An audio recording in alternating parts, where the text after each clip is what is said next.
Berjumpa kembali dalam program Bible Everyday. Hari ini saya mengajak Anda untuk belajar akan firman Tuhan, dan kita sudah tiba di Yeremia pasal yang kedua. Yeremia pasal yang kedua berbicara tentang kemurtatan bangsa Israel. Padahal sesungguhnya bangsa Israel pernah mengalami masa-masa indah bersama dengan Tuhan. Kalau kita membaca di dalam ayat yang kedua, bahkan dikatakan bahwa inilah masa bulan madu antara mereka dengan Tuhan. Karena Tuhan sendiri menyatakan seperti ini. Coba baca ayat kedua. Pergilah memberitahukan kepada penduduk Yerusalem dengan mengatakan, beginilah firman Tuhan, aku teringat kepada kasihmu pada masa mudamu, kepada cintamu pada waktu engkau menjadi pengantin, bagaimana engkau mengikuti aku di padang gurun, di negeri yang tiada tetapurannya. Seperti yang kita tahu bahwa bangsa Israel dipanggil keluar dari Mesir menuju ke tanah Kanaan, dan mereka harus melewati padang gurun. Tetapi justru di masa padang gurun inilah mereka ini mengikuti Tuhan dengan segenap hati, sehingga Tuhan sendiri mengatakan, engkau ini menjadi pengantinku.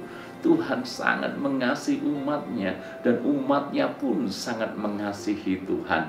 Kapan? Justru ketika mereka di padang gurun. Namun ketika mereka masuk ke tanah Kanaan, mereka menikmati berkat yang luar biasa, tanah yang penuh dengan susu dan madu. Maka inilah yang terjadi. Ayat yang kelima. Beginilah firman Tuhan, apakah kecurangan yang didapati nenek moyangmu padaku, sehingga mereka menjauh daripadaku, mengikuti dewa kesia-siaan sampai mereka menjadi sia-sia.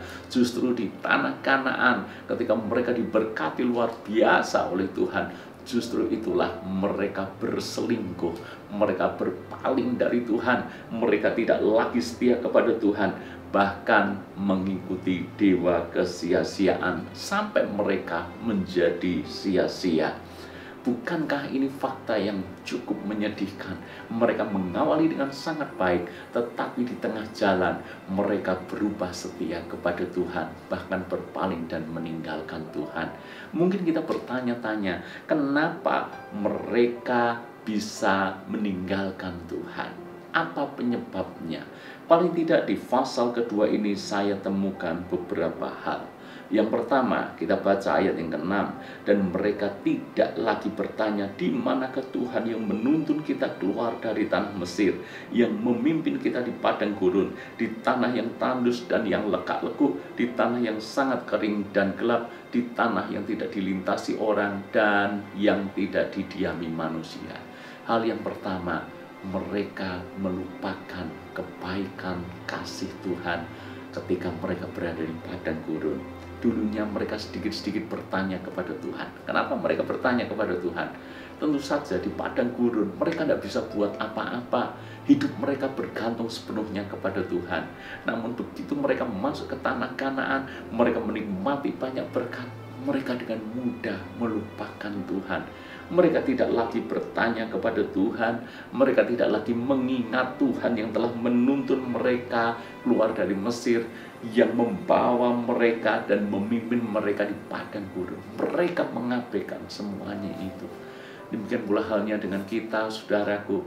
Jangan sampai di masa susah kita mengingat Tuhan, kita minta penyertaan Tuhan, dan kita sungguh-sungguh setia dengan Tuhan. Tapi begitu Tuhan sudah memberkati kita, kita berubah setia, kita asik dengan berkat itu, kita asik dengan hidup kita sendiri. Janganlah apa yang menimpa kepada bangsa Israel juga menimpa kepada kita. Hati-hati ketika kita sudah diberkati. Tetaplah ingat, seolah-olah memang semua masa dalam hidup ini semuanya karena penyertaan dan berkat Tuhan saja. Hal yang kedua, pernahkah suatu bangsa menukarkan Allahnya, meskipun itu sebenarnya bukan Allah, tetapi umatku menukar kemuliaannya dengan apa yang tidak berguna? Bangsa Israel murtad karena hal yang kedua, mereka menukarkan kemuliaan Tuhan dengan sesuatu yang fana. Mereka menukarkan yang rohani untuk yang jasmani. Mereka menukarkan Allah di atas segala Allah, Raja di atas segala raja, justru hanya demi ilah-ilah asing, dewa kesia-siaan. Demikian pula halnya dengan kita, patut kita hati-hati.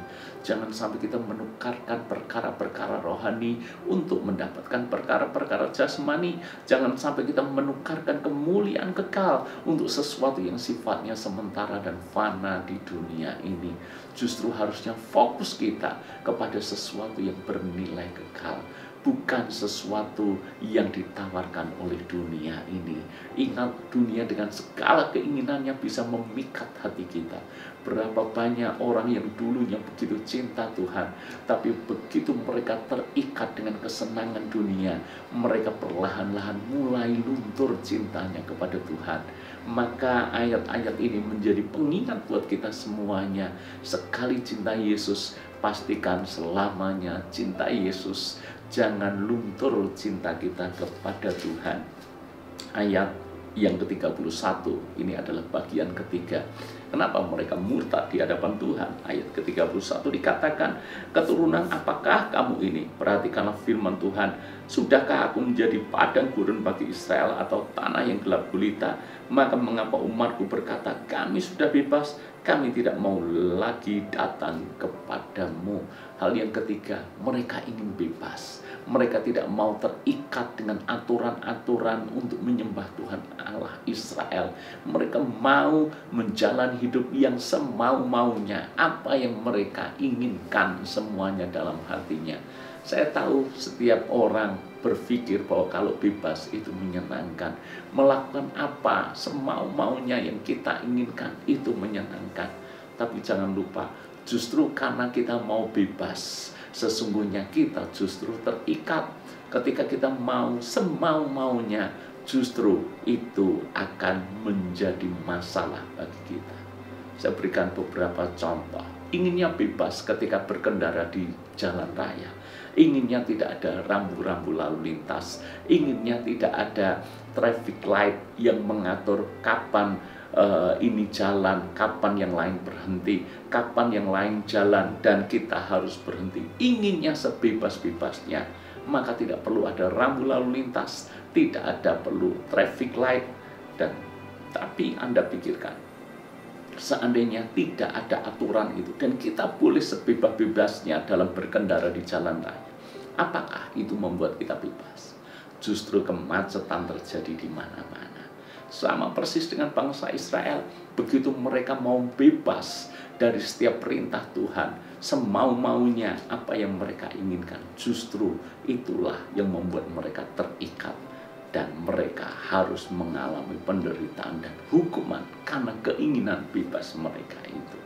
Apa yang menimpa kepada bangsa Israel, saya berdoa, janganlah menimpa kepada kita semuanya. Pastikan hidup kita selalu berada di dalam jalannya Tuhan. Tuhan berkati.